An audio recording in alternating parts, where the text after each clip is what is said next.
So I think ultimately the real solution at the end of the day is going to be us stopping buying the crap that's made in factories like that, rather than government regulation. But in the meantime, I think we should do something to get rid of the stench.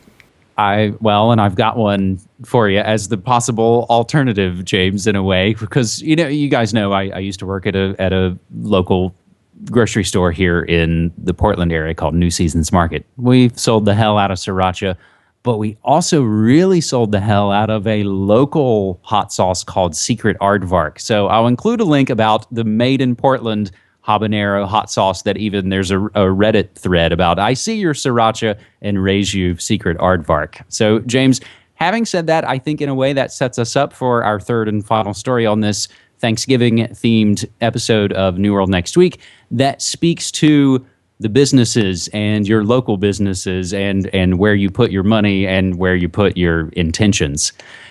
One of the bigger stories that caught a lot of fire, James, over the last 24 hours here in the States, and even reaching that point that, again, I cite and have cited time and time again in the past on Media Monarchy, using Google News as that arbiter of what's the mainstream sort of thought process and zeitgeist going on right now. This story reached the top of Google News at some point today. Indiana Pizza Hut manager fired after refusing to open on Thanksgiving, and this comes from CNBC. So that shows you, again, that this is more of an economic thing being reported on the financial networks more.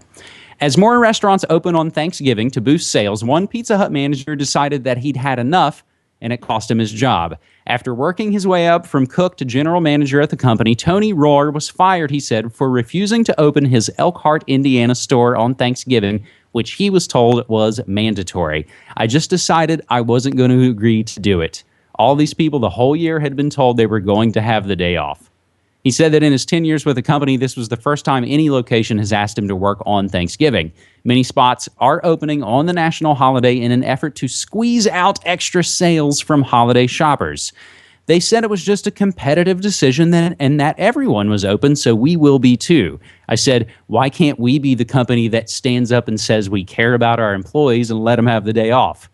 He said he has not been in touch with the chain since his termination, but Pizza Hut posted this statement to their Facebook page Wednesday saying, quote, "This was clearly an unfortunate situation and we are upset by what has transpired in Elkhart, Indiana. While the choice as to whether a restaurant should be open or closed on a holiday is handled at the local level by our independent franchisees, we feel strongly